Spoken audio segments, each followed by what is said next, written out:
Welcome back, everyone, and welcome to What is AI Part 2.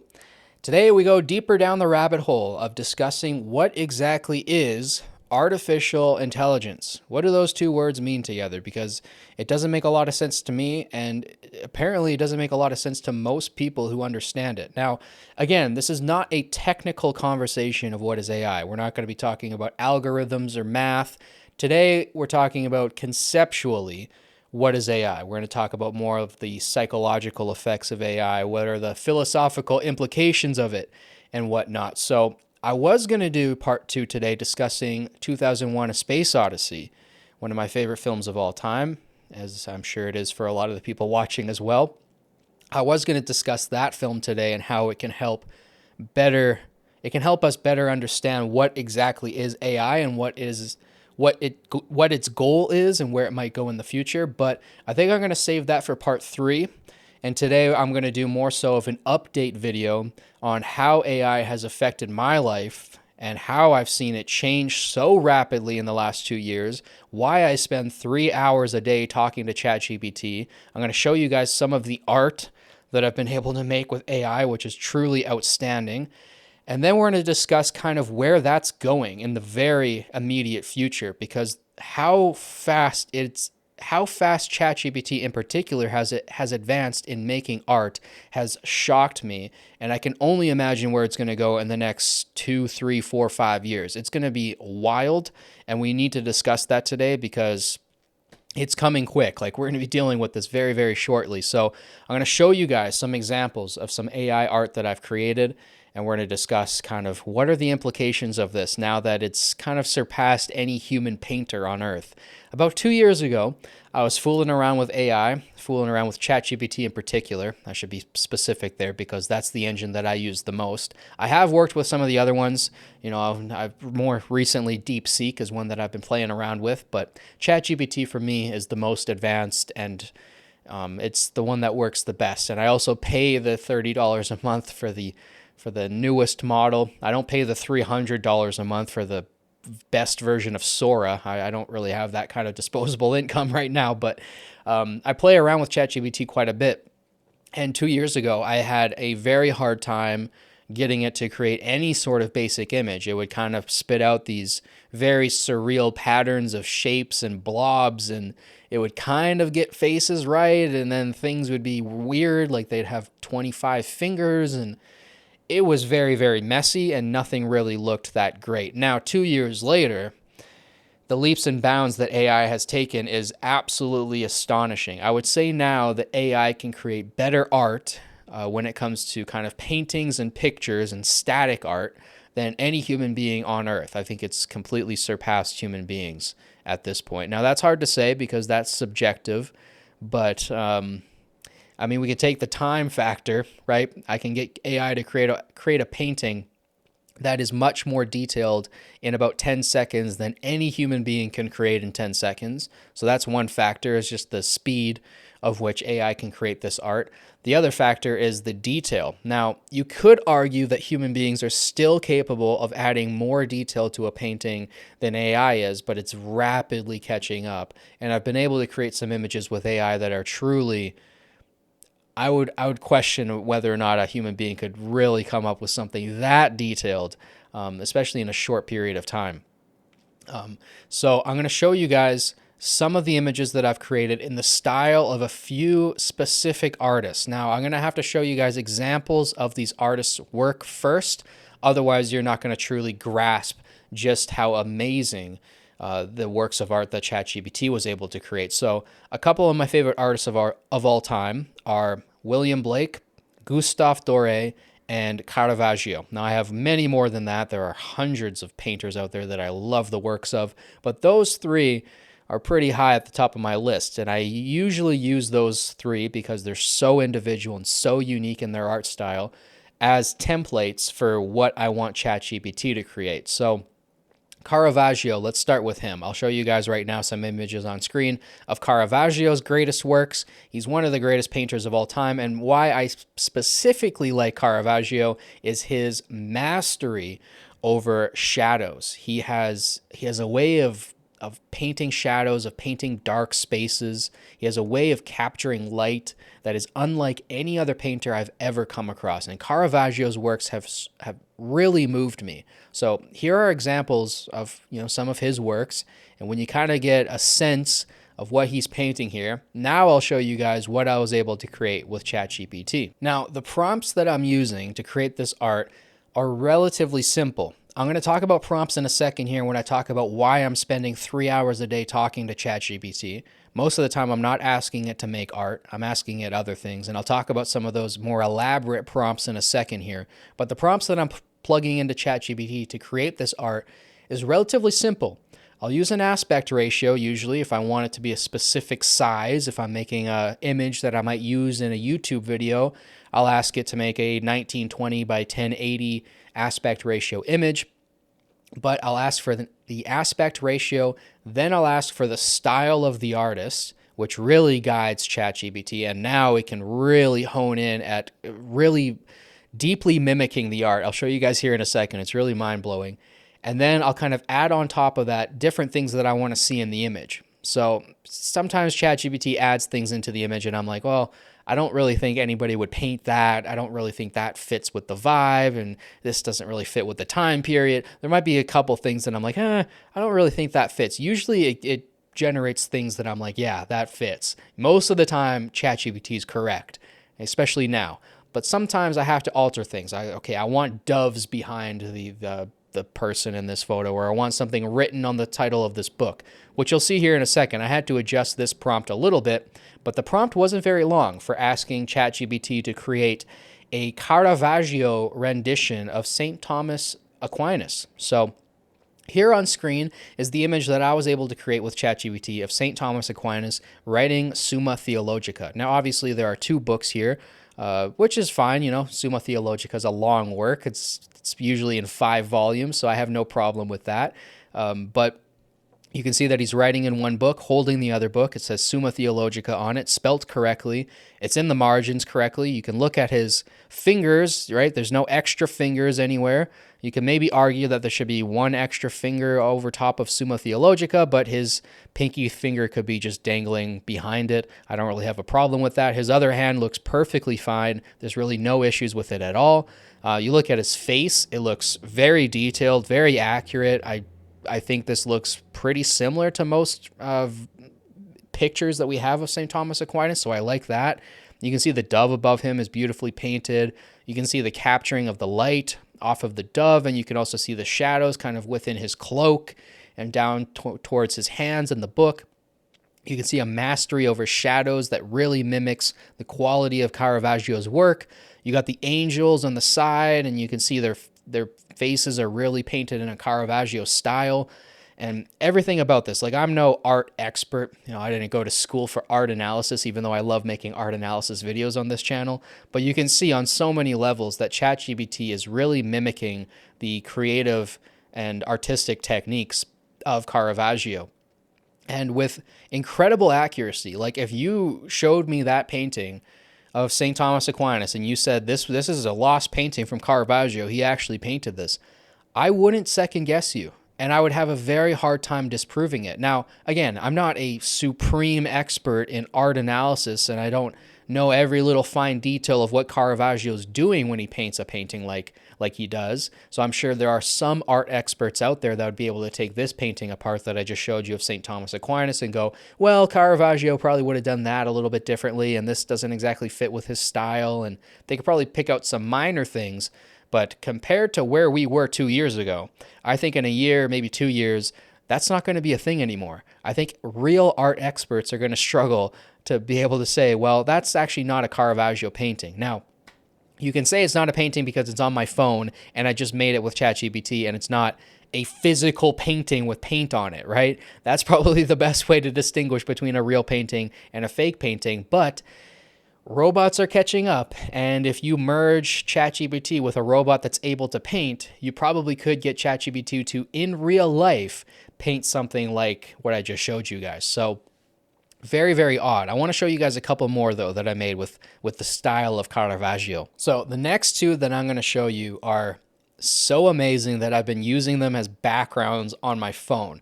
which is wild. The fact that AI has created art for me that I specifically asked it to make about a specific person, and it's so good that aesthetically, and I have a decent eye for aesthetics, aesthetically it's so pleasing that I'm like, yes, this should be a background for my phone instead of some of the other beautiful art that I've used in the past. But Caravaggio never painted Saint Simeon of Siletus, and if you know anything about the life of Saint Simeon of Siletus, he has one of the most interesting stories I've ever come across. He spent 37 years on a pillar. 37 years on a pillar. Now, I say that to you guys, and it's just going to go over your head or in one ear, out the other. It's not really going to click. You have to think about it for a long time, that this man was so devoted to God that he spent 37 years on a pillar. He didn't come down. He ate up there. He went to the bathroom up there. He spent 37 years on a pillar. Again, I'm going to keep repeating it, and it's not going to sink in. You really have to read this man's story. Anyways, I was incredibly inspired by Saint Simeon of Siletus. I wanted to learn more about him.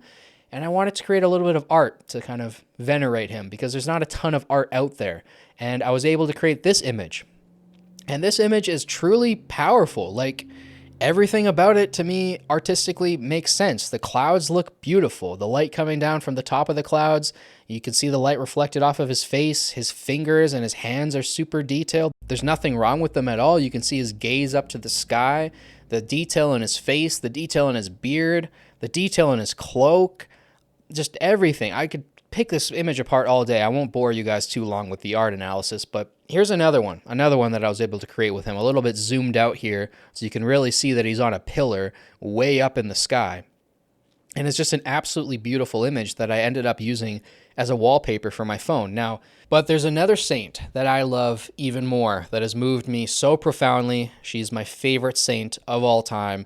I think about her quite often, and most times I think about her, I'm drawn to tears just thinking about her story. But Joan of Arc, you'll see many videos about Joan of Arc on this channel in the future, because like I said, she such a profound impact on my life. But Joan of Arc, I wanted to create some art for in the style of Caravaggio, and this is the art that I was able to create here. So I asked for a few elements in this photo. I wanted to see the shining silver armor to really show that she was somebody who led people in battle. She was a legitimate military commander. She was wounded twice in battle. You know, although she wasn't really like attacking people and fighting them with swords, she was on the front lines fighting the battle, commanding it. So some people get that wrong. Some people like to say, oh, Joan of Arc was only a cheerleader, like she didn't really do anything. That's totally false. If you study the history, this woman was incredibly brave, and she was truly a warrior. So I wanted the armor on there. I wanted the sword in her right hand, and in her left hand, I wanted the flag of France. So that's beautiful to see. I wanted the halo behind her to really show that she's a saint. She's not just Joan of Arc, she's Saint Joan of Arc.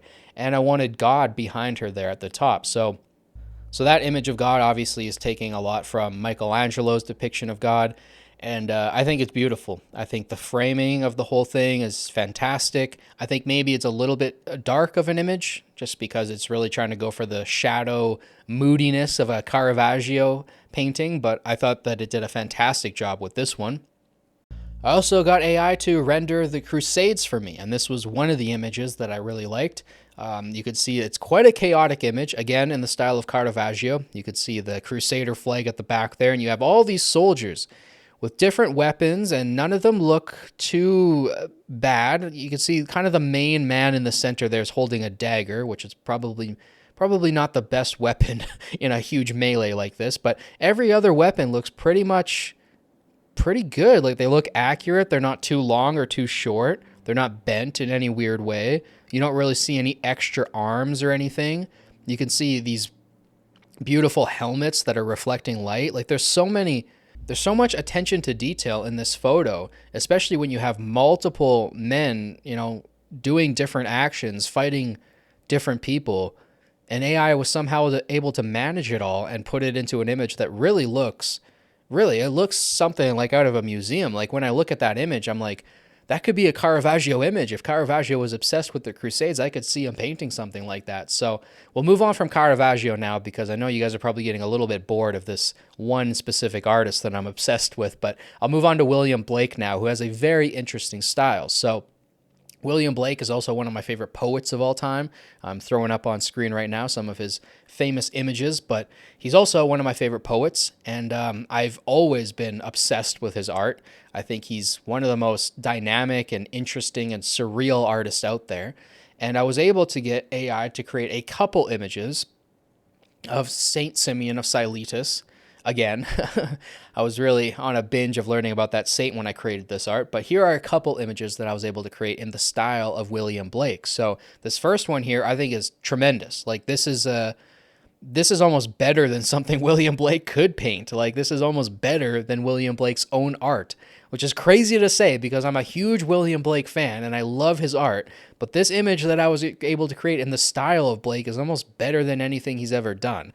And it's tremendous. You see the blend of the colors here. You have the red fiery inferno kind of below, and then it bleeds into the blue sky, and then you have God, that's the face of the sun, and then the rays of the sun are bleeding into the other colors, and you have Saint Simeon sitting on the pillar, and you can see he's kind of weary and, I don't know, almost like he's melting away just at the light of God. Like, it's such a beautiful image. Like, this is good art. Like, I don't know, there are people out there that just hate AI and they're like, only human art, like AI art should be banned. And there's some people that are pretty hard line against AI art.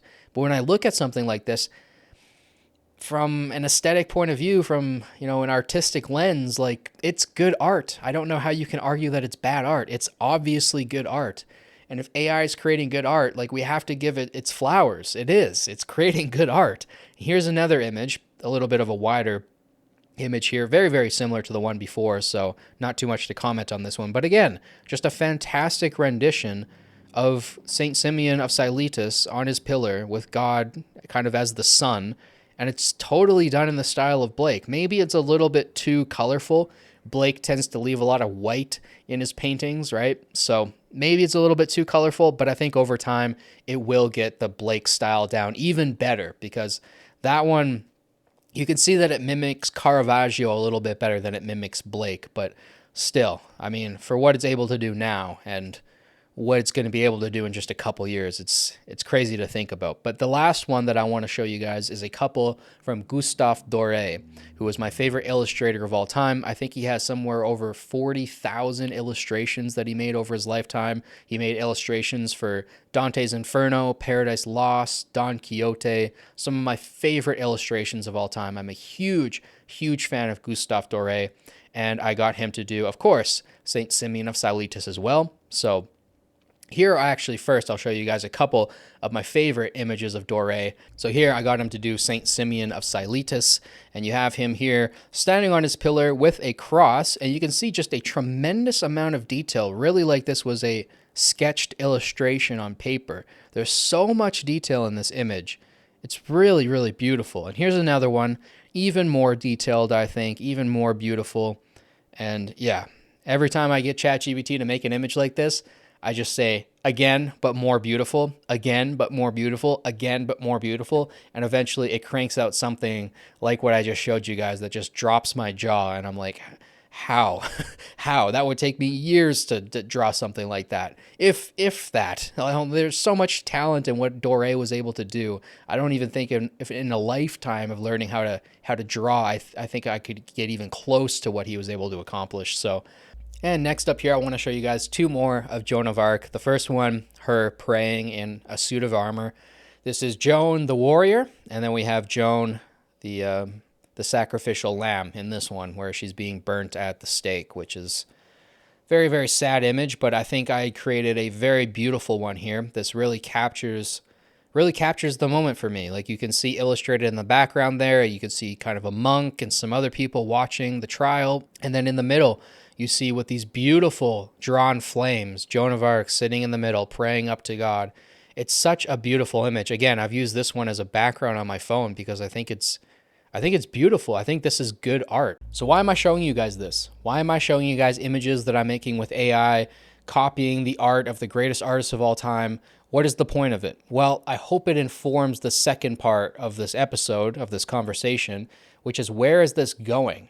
Because I just showed you guys the leaps and bounds that it's made in the last couple years. I mean, 2 years ago, ChatGPT could not create the images I was just showing you guys, not even close. It couldn't even get the style right, let alone getting fingers correct and swords right and positioning correct and all the other stuff that goes into making a good piece of art.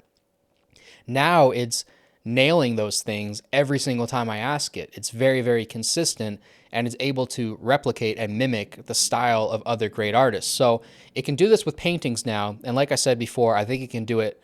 I think it can paint better than any human being on earth. So if it can master painting, well, what other art forms is it going to be able to master? For me, there are 4 major art forms. There are hundreds of art forms out there, but there are 4 major ones. The 4th is kind of falling to the wayside, which is paintings. People don't really go and look at paintings anymore. You know, they might create art now with AI or make digital art or something like that, but paintings are kind of losing their esteem in culture. It used to be that you used to go to galleries and look at paintings, and paintings were a large part of society and culture at one point in time, and now they've kind of been replaced with something a little bit better, a new art form that captures all art forms in one, and that is film. Film is paintings, it's music, it's literature, it's writing. It's all those things in one. It's all the art forms combined. And that's why I truly think film is the greatest art form of all time. If you think about it, there's no other art form where people get together in a room that is black, basically dark, in a room full of strangers, where we sit together for 2 hours in silence. Nobody says a word. We don't comment on anything. We don't say anything. Well, depending on what theater you're in, I guess. But for the most part, everybody comes together. They stay in silence and they observe a piece of art for 2 hours. That doesn't happen. That doesn't really happen in church anymore. People aren't going to, well, young people are now flocking back to church, but for a long time there, people weren't going to church anymore. They kind of lost interest in that.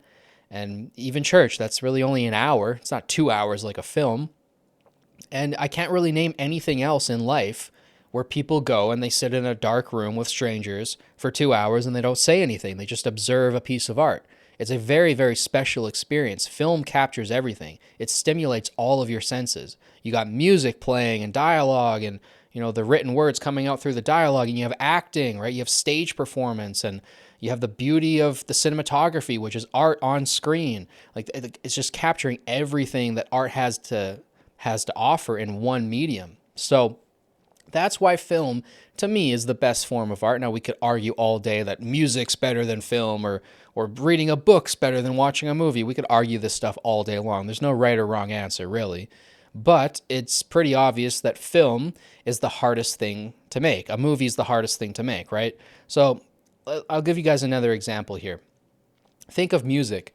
Way back in the day, 200-300 years ago, 400 years ago, if you wanted to be a musician, if you wanted to be known as a great musical artist, you'd have to study for a long time. You'd have to study for 5-10 years. Maybe you get to play in an orchestra. Maybe you finally get a spot on stage and you go and you play in a big team, right, in an orchestra. And that's kind of how music was done. And then, as instruments got better and as the instruments got cheaper, we got to a point where you had, jazz kind of loosening things up, kind of breaking the structure of classical music, shortening things down to like a 4 or a 5-man band.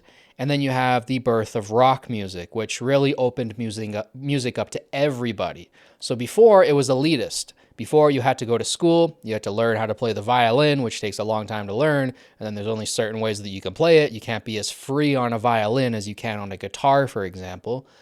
And it's very structured, it's very formalized. And then everything breaks open with rock music. Now you just need 3 friends, and you can start a band in your garage, and then that could turn into Led Zeppelin, which is what happened, right? There's so many great rock bands that started out just as a garage band, a couple friends getting together and playing instruments that they don't really know how to play. I can't even name you guys how many times I've heard rock musicians, like some of the greatest musicians of all time, say, I don't really know how to play my instrument. I just do what I like to do, and I just feel it, and then the sound comes out. So It's beautiful. It freed up music, and now everybody can do music. And now with, GarageBand, the app, and other, musical software, now everybody can make an album. Think of guys like JPEG Mafia, who does the rapping and the production for his own music. So he can basically, with a laptop in a bathroom, make an entire album, which is crazy, right? Anybody can make music. Anybody can make legitimate music that can be on the radio, that can be popular, and can be highly esteemed. So it opened up that art form to everybody. Now everybody can make it. Now AI is seeping in to the point where anybody can make a song truly. You don't have to have any musical ability at all.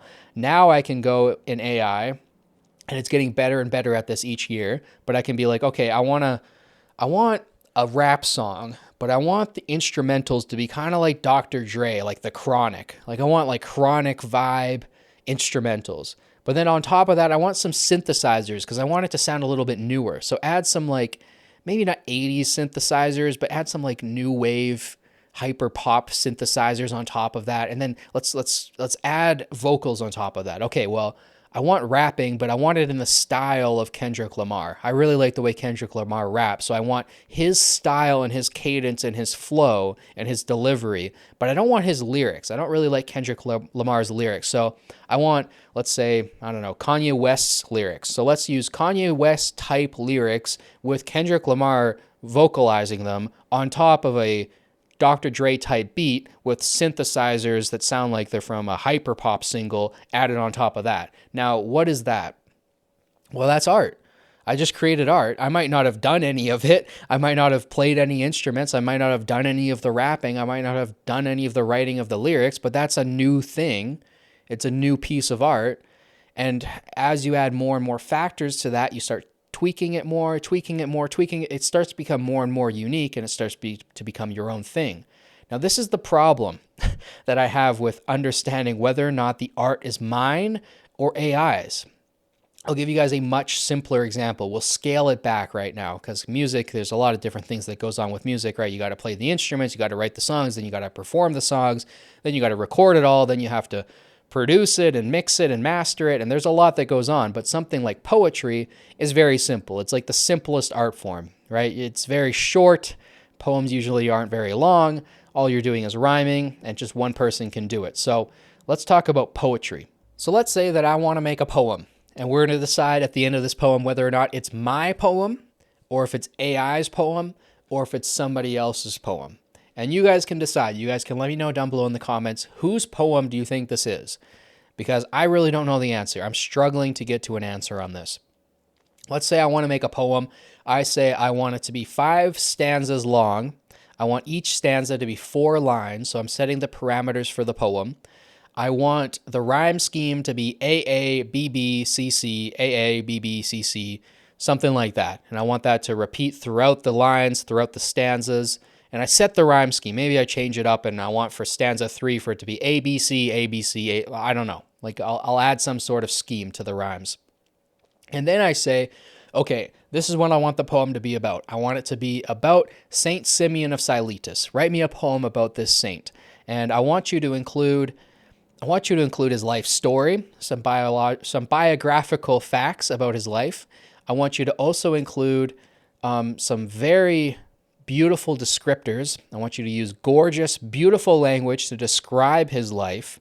And I want you to touch on certain virtues or aspects of his life. I want you to touch on his devotion to Christ, rather his suffering. I want you to specifically go about the devotion and talk about his courage, but leave out the sacrifice, because there's been enough people who talked about the sacrifice of Saint Simeon Siletus and spending 37 years on a pyramid. I just want to focus on the courage to have that devotion. So now you have kind of a theme to the poem too. Now you can go on and you can keep building out and building out and building out and adding more things and go, okay, you know what? I want the first stanza to reflect the beginning of his life. I want the second stanza to reflect the middle of his life. I want the third to reflect the impact that he's had on other people. I want the fourth to be his impact on the church at large. And then I want the fifth to be his impact on the world, or something like that, right? You set like a theme to each of the stanzas. Then you get it to crank out a poem for you. And you go, I like this, but it's not right. I don't feel like it's right. There's something missing. There's something that needs to be tweaked. There's something that needs to be altered. So you go, okay, I like stanza 1. That's perfect. And I don't like stanza 3. I want you to switch this line, but I like this line. So you can keep the third line, but I don't like the first 2 lines. So switch those, and you get to crank out another one. Maybe you ask for 5 so you can compare and contrast. And you go, I like stanza 1 here, stanza 3 here, stanza 4 here, stanza 5 over here. And I want you to combine them all together and create this new poem. Okay, now you have a new poem. Okay, you alter that a little bit. I want you to switch this word and change this rhyme scheme and add another rhyme into this line so that this line rhymes a little bit more. Okay, I'd adjust that as well. Now you have a poem that I don't know whose it is. I don't know if it's AI's, because AI is not doing any of the conceptual work. It's not willing the poem into existence. It's not creating it, but it is creating it because it's doing all the hard work. It's doing the rhyming. It's doing the finding of the words. It's doing the historical research to inform your poem. It's centering it around an emotion that you're giving it. All of this stuff is very difficult to do. That's why not everybody's a great poet. If this stuff was easy, every single person would be a great poet, but it's very difficult to find words that rhyme. It's difficult to find descriptive words that fit with the vibe of the poem that you're trying to present. So if you're getting ChatGPT to do this hard work of finding the right words, but you know what the right words are, you feel it, then I don't know what the relationship is there. I don't know if you're just getting a tool to do the hard work for you. And if that's the case, then really what we're doing is we're making beautiful poetry accessible, the creation of beautiful poetry, I should say, accessible to more and more people, to a wider range of people. I think that's a beautiful thing. I think that gives people more ability of expression. Now, again, is it their poem? Because if I start adding in, well, I want this done in the style of William Blake, and I want this done with a little bit of Shakespeare at the end of it. Now, am I stealing from Shakespeare and Blake? Because you could say that, but you could also say that anybody who writes a poem ever is stealing from William Blake and Shakespeare, if they've read William Blake and Shakespeare, obviously. But anybody that you read and then they go on to inspire you to create your own art, they're influencing that art, and you're kind of stealing from them in a way, right? All art is theft. I think that's a quote, and that's a quote for a reason, because everybody's stealing from other people. You're taking ideas. Like if I were to create a short story, I wouldn't just create a short story that's mine. I'm stealing from Tarkovsky. I'm stealing from Stanislav Lem. I'm stealing from my favorite artists of all time, and I'm going to bring everything together and make something new. And that's going to be a great piece of art, and it might be very unique, and people might see that as a great piece of art, but I'm still stealing from all of my influences.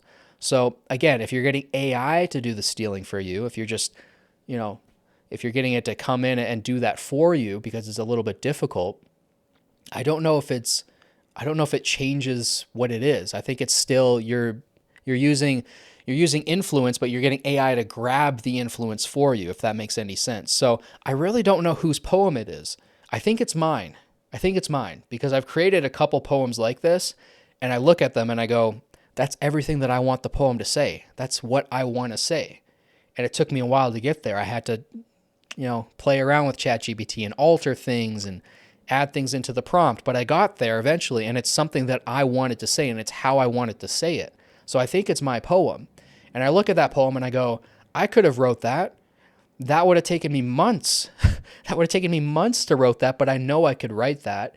It would just take way longer than the 15 minutes I just spent writing it with ChatGPT. So let's scale this back out to music, right?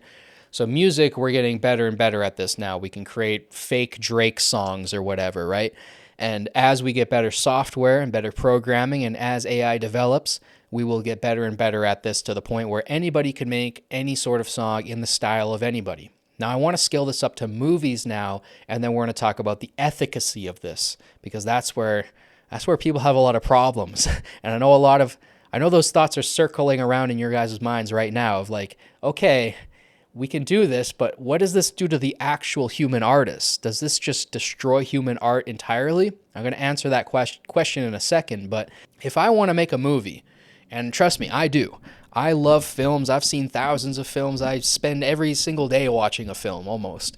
I have a deep, deep love and appreciation for the medium of film. It's my favorite art form, and I would love to make a film one day. I've written short films before. I have some scripts in mind that I would like to make into real feature-length films, but I don't live in Hollywood. I don't have access to a studio. I don't really have any connections.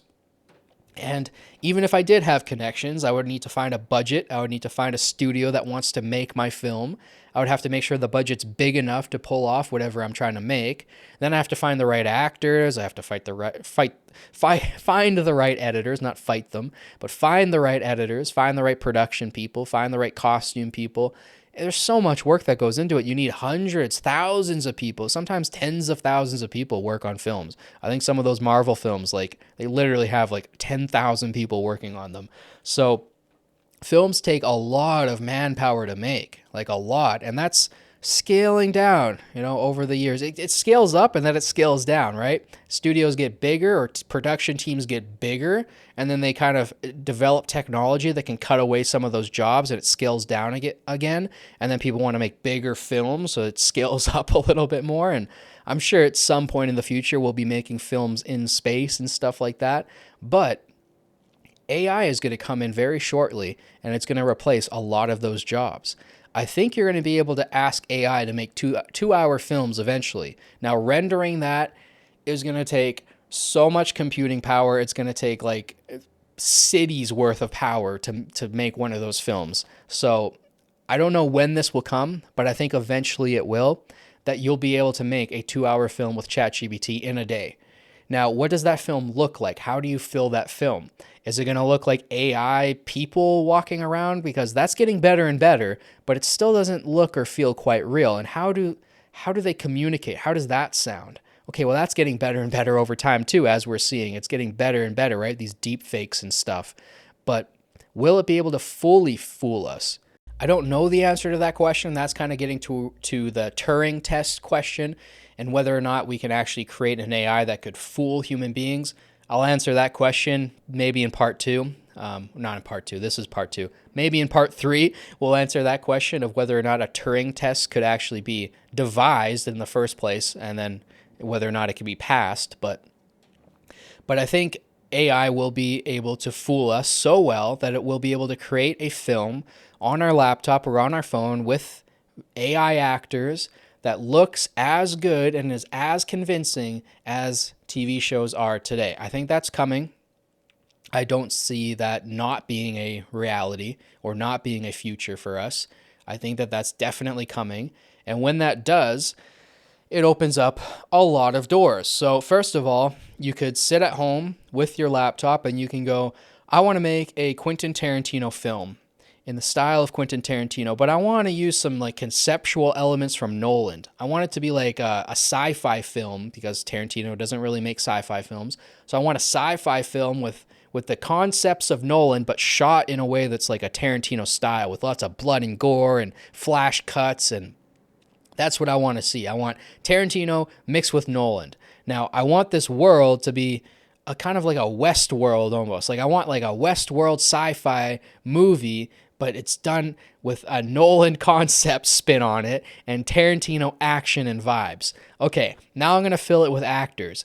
Now here's where we get into the tricky part, because I could ask it to be, okay, I want these are the stars that I want. I want Leonardo DiCaprio, I want Tom Hardy, I want Daniel Day-Lewis, because I've never seen those three in a film together, and I want Morgan Freeman, or let's pick somebody who's dead. Like let's pick Marlon Brando. Right, I want Marlon Brando in my film. You can't make a film with Marlon Brando anymore because he's deceased. But if you wanted AI to do it, you could get that done. So now you have a film with Marlon Brando, Leonardo DiCaprio, Daniel Day-Lewis, and Tom Hardy. And those are your actors. And now they're acting in the film and they're playing out your scenes and you're writing the dialogue. And maybe you're adjusting things in the software, like you're adjusting the lighting or the costumes or what they say. And you're kind of going through the film and editing it as you're making it. Now, would these actors allow you to do that? Because obviously creating a film like Christopher Nolan, like Tarantino, there's no really sin to that. Nobody's going to call you out and be like, hey, man, you're making a film too much like Christopher Nolan. you'll see an influence there, right? Like Alex Garland, I would say, is a fantastic director, or Denis Villeneuve, right? Fantastic director. You can see that he takes from Christopher Nolan. You can see that he likes Christopher Nolan's films. You can see an influence there. And nobody's really mad about that. And you shouldn't be. If you're copying kind of the style of an artist, a style of their framing, and you're kind of integrating it into how you create a story, I don't see a problem with that.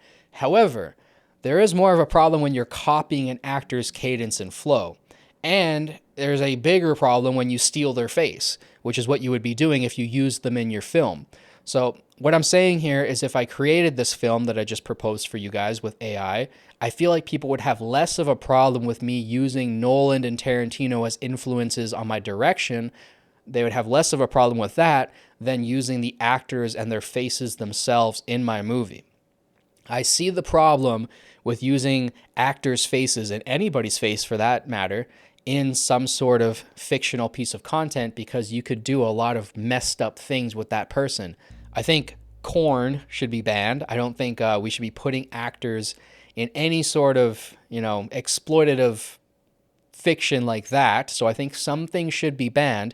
However, I do think you should be able to make a film and even love scenes and stuff like that with these actors and their faces. And I think the actors should not only allow us to do that, I think they should be happy, and I think they should want us to do that. Now, here's why. I think that once this technology is released, Hollywood's dead. Acting is dead. Now, there still might be films made for a while, but once the technology gets good enough where any single human being can make music in their own home, it's going to be like what rock bands did to classical music. Nobody goes and sees an orchestra anymore, unless you're pretentious or elitist or you like classical music. I don't know why I called people who like classical music pretentious or elitist there, but that's how we see them, right? We see them as kind of like, oh, you're snobby, you keep a high nose if you don't like rock music, because rock music destroyed everything. It's like, why would I want to listen to some huge orchestra when I could listen to a couple guys who just made this music out of their garage? Like, that's cooler to me. Like, there's more intimacy there, right? It's more of a unique creative process, whereas an orchestra can get mechanical at times and it almost seems like a machine, So I think the same thing's going to happen with film. Film's going to get to a spot where just a couple people, me and a couple friends, could get around with a laptop and we could create the next great science fiction film. And I think people are going to want to watch it.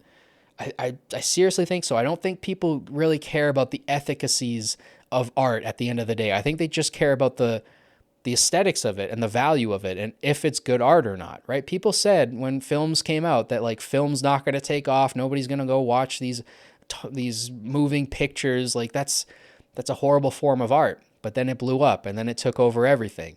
And I think a similar thing's going to happen, like I said, with rock bands and classical music, with movies and Hollywood. I think people will want to watch these kind of independently made movies by singular creators with a singular vision, because I think the movies will be more unique and they'll be more impactful. So I think acting is going to kind of die. It's going to kind of fall to the wayside, and you'll still see like live action real films, but they'll be elitist now. They'll be that pretentious kind of snobby nosed person that goes and sees them because they like the old style art, like the people who go and like listen to orchestras today. I think that's what's going to happen. And what that means is that these actors, they're going to get lost to time. So what do? How do you make yourself immortal? Well, you can make yourself immortal by lending your image to future and fellow creators.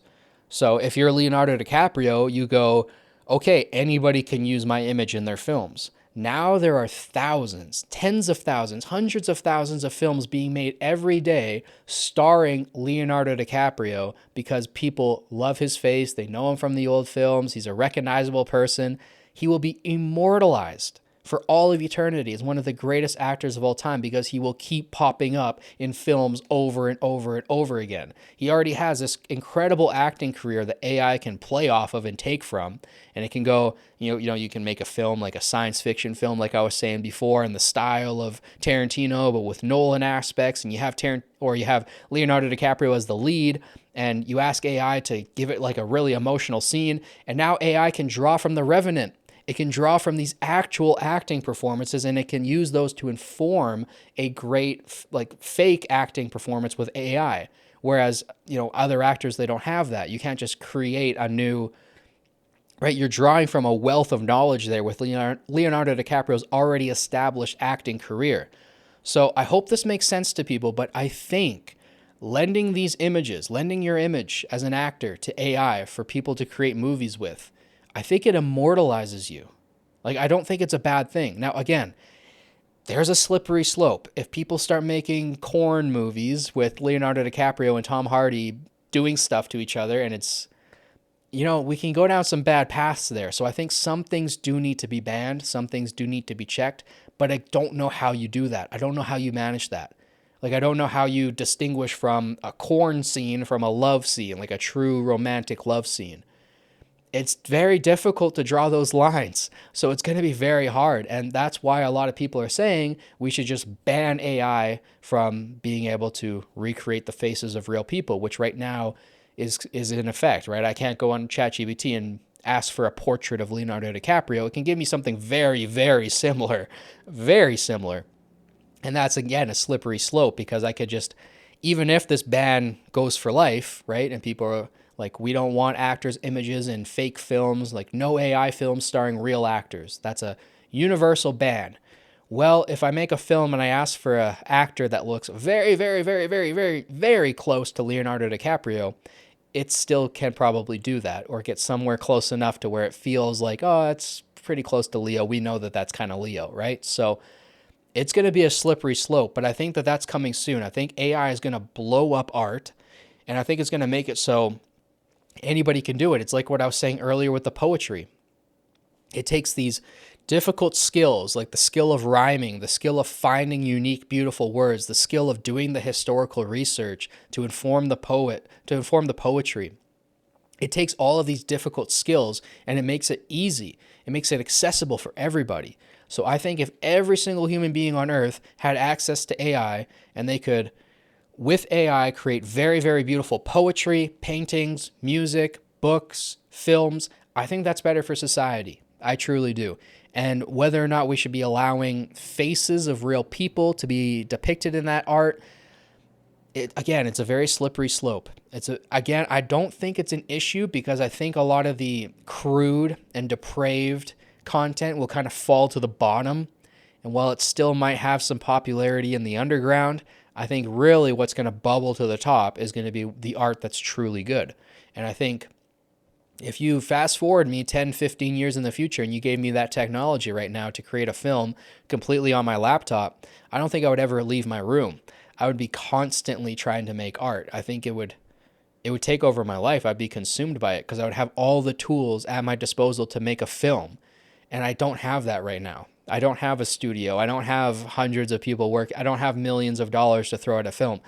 That's a very rare position to be in. Like, this is one thing that I learned from a lot of my friends who went to film school, is like, sometimes at the end of the day, it's the connections that you have. It's the people that you know. Like, you can go to film school and be a brilliant filmmaker and never find a career in it. Like, that's sad to me. That means that there's a lot of great artists that are falling through the cracks because it takes so much effort to make a film right now. It takes so many people. It takes a machine to make a film, and it takes a year usually to make a film. So if we can boil that down into something that everybody can make, I think that's the best thing for everybody. And I think on top of that, we'll see a new art form emerge. Now, what could that look like? Now, I might have to save that for another part. I think we'll do maybe part 4 or part 5 talking about the new medium of art that could be created with AI, because I need to think about it a little bit more. But I think it will involve virtual reality. I think it'll combine movie making with gaming. And I think basically you'll be able to, I don't know. I don't know how exactly this will develop, but I think studios, because it'll be another huge mechanized thing, like how orchestras developed and then Hollywood and the film industry developed. There'll be a new industry that develops that's even bigger as, music falls to the common people, film falls to the common people. This new thing will be new for a while, and then AI will make it so that it falls to the common people. But that new thing, that new art form, it's hard to predict what exactly that will be. Like I just said, I think it's a combination of film and video games. It might be some sort of VR movie where you get to almost like Bandersnatch, like Black Mirror Bandersnatch. You get to like create the movie as it's happening, like you're in a video game movie sort of meshed together. I don't know. I still need to think about it more, but eventually I'll do a part on what I think the next medium of art might be, because it's coming quickly. It's an exponential increase, right? Just new things keep happening quicker and quicker. But that's kind of what I wanted to talk about today. I wanted to share with you guys some of the art that I created and where I think it's going. And I want to share with you guys, just to wrap up this video today, what I've been doing with AI, because I talk to it now for about 2 to 3 hours every single day. I've basically completely replaced my YouTube, Instagram, all my doom scrolling. I've basically completely replaced with AI, and it's had a tremendous effect on my mental health. Like the best decision I've made in years. I highly recommend it. Now, what you talk to AI about is completely dependent on what you want to learn. So what I do is I have what I call plugins for my prompts. So I've created quite a few of these. I have them for different videos that I make. So I make these why you should read videos on Deep Thought. Now, to do that, I have to do a lot of research on the book that I'm talking about.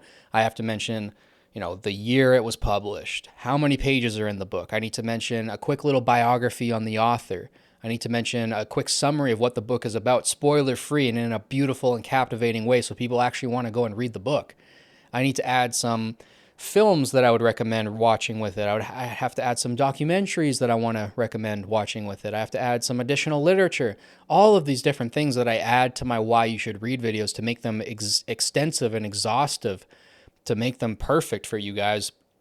I can't do all that research on my own. Well, I could, but it would take a long time and I would get videos out at a very slow pace. So what I do is I created a 3 to 4 page prompt. Like some of these plugins for my prompts are pretty damn long. And it's about 3 to 4 pages long, asking for this information, asking for it in a specific way, asking for it to cite its sources, make sure the information's reliable, and to give me extra information so I can kind of pick and choose what I want to include in my script.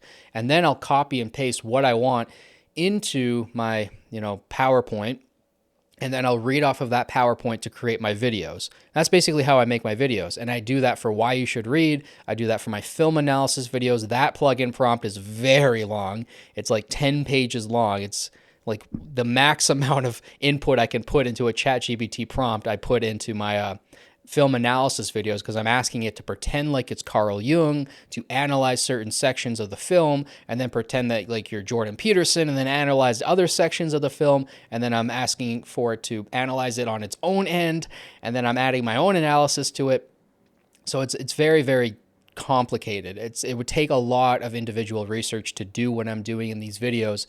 But with AI, I can create these very, very long plugin prompts, and I can get all the information that I need in a second. And all I have to do is just alter it, like a small alteration. So my why you should read video plugin, I just put that in and I go, here's the book I'm talking about today, Moby Dick. And files out all the information that I need. I pick and choose what I want to put into my PowerPoint, create my PowerPoint, use that PowerPoint right in front of me as I make my videos. So I use ChatGPT in that way to create my videos. And I also use ChatGPT for my own research and studying. So I have specific plugins. Again, I use this word plugin because it plugs into my prompt. So I use these plugins to help better inform ChatGPT to exactly how I want to study. So I have a couple for if I'm getting historical information. I have this huge long prompt where I want it to get information from specific sources if it can. There are some specific sources that I think are better than others. Try to avoid Wikipedia, for example. I'll usually get it to list all of its sources at the end, and then I'll also try to get it to rank the sources based on how trustworthy they are. I'll get it to compare and contrast different views. So if I'm trying to research a specific political figure, I might get it to provide a leftist and a rightist point of view, maybe a center point of view, and then I'll kind of derive from all of those what I actually think about the person.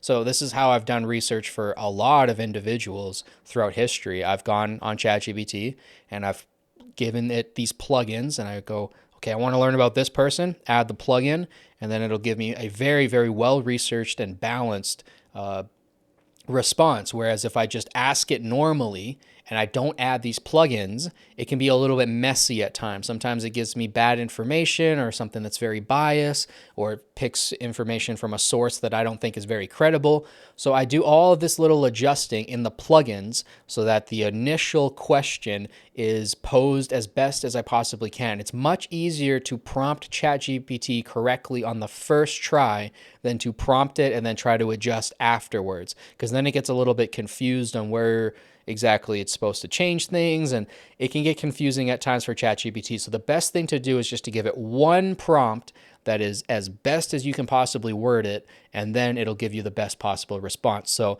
that's what I've been doing with ChatGPT on the daily. I'll use these plugins to create my video scripts. I'll use these plugins to do research, and I'll also have sometimes free form conversations with it where we're just going back and forth. Sometimes I like to use the voice chat because it's a little bit quicker to just talk to the AI rather than typing everything out.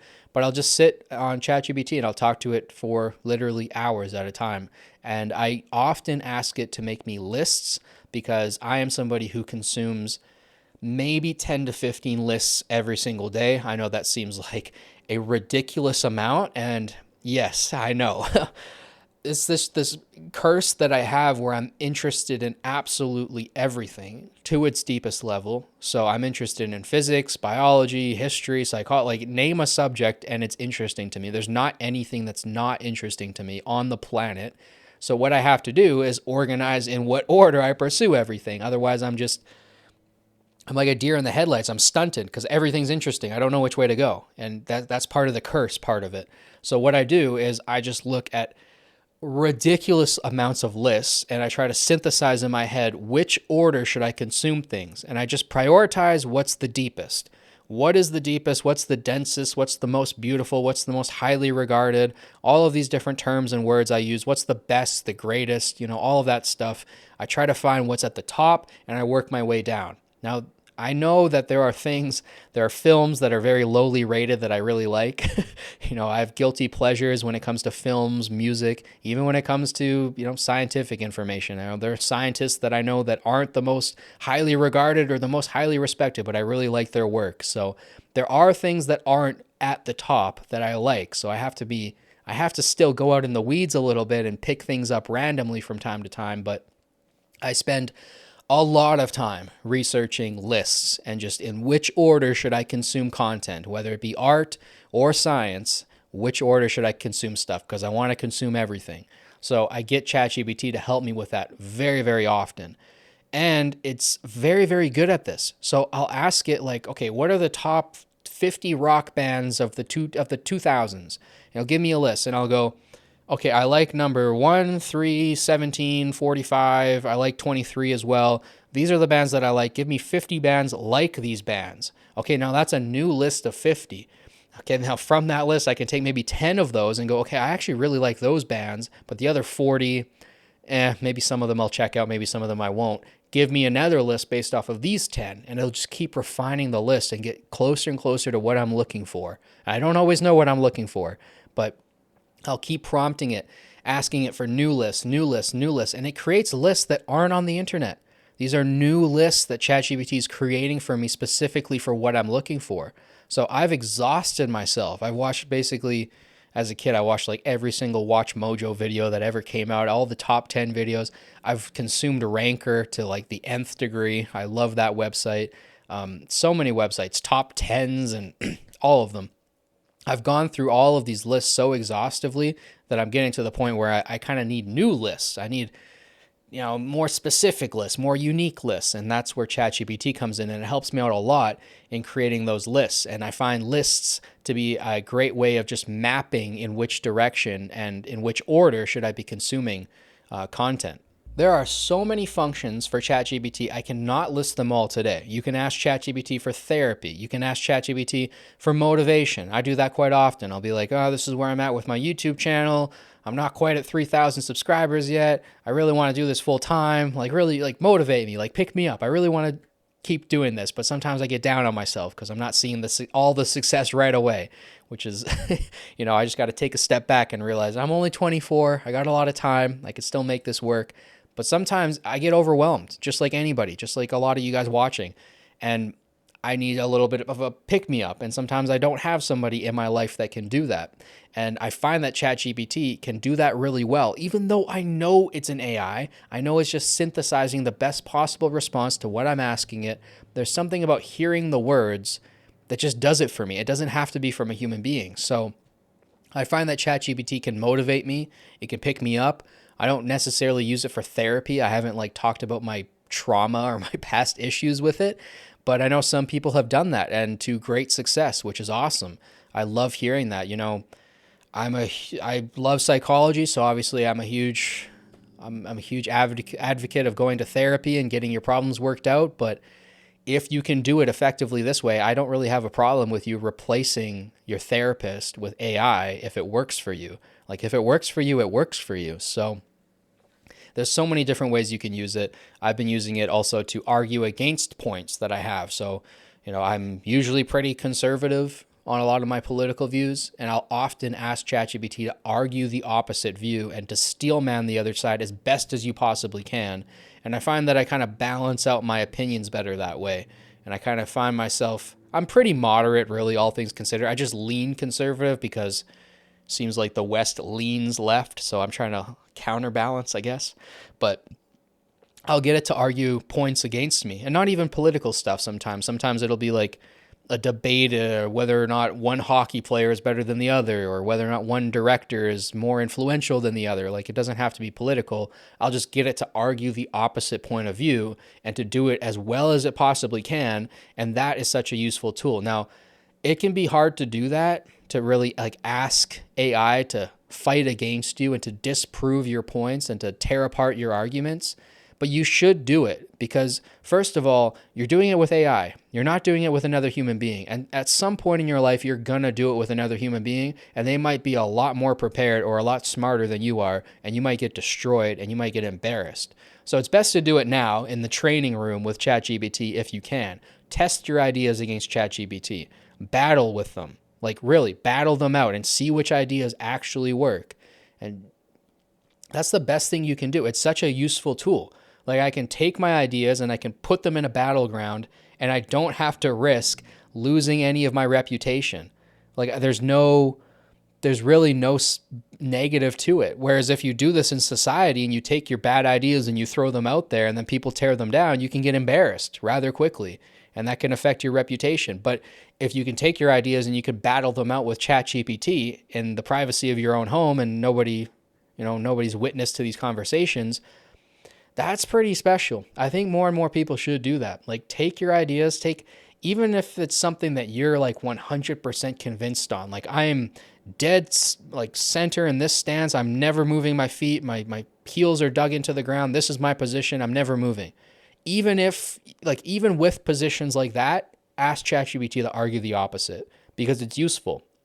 It's not only useful, just to like see the other side, but like if you want to battle the other side, if you really think that your position's right and you want to go out in the world and profess it and really get it across to people, you're going to have to hear the counter arguments. And if you're already prepared for them with ChatGPT arguing against you and you're already prepared for what's coming, you're going to have much better success of pushing your ideas out there in the world. So it could be a battleground for ideas, ChatGPT. And that's I can't stress it enough. It's such a useful tool if you use it correctly. Like, that's what blows me away with it every day is I'll read an article or I'll watch a YouTube video of somebody else using ChatGPT in a completely different way that I use it.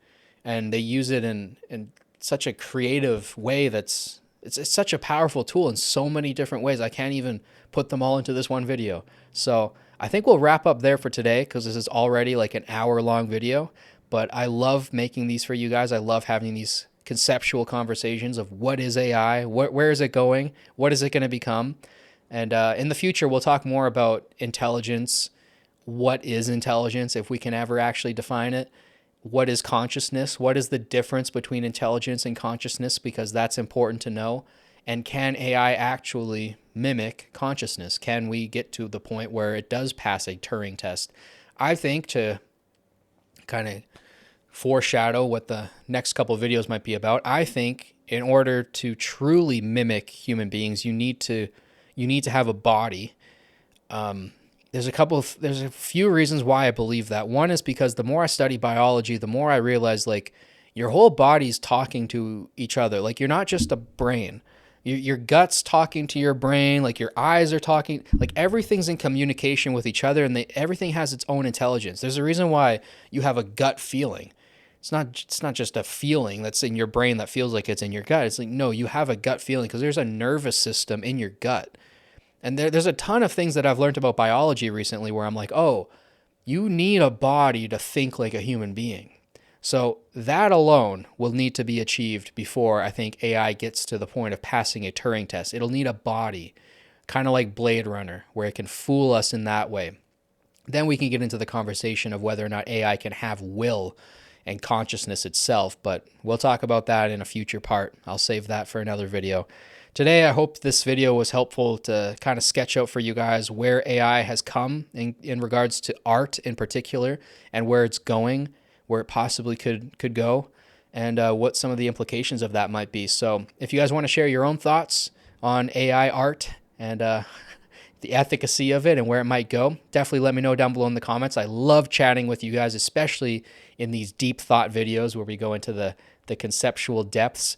It's very fun to chat with you guys, obviously. So let me know your guys' thoughts down below in the comments. Don't forget to like, subscribe, share with your friends to help boost this channel and the algorithm. Thank you guys so much for watching. As always, it means the world to me. I'll catch you guys in the next one. Peace.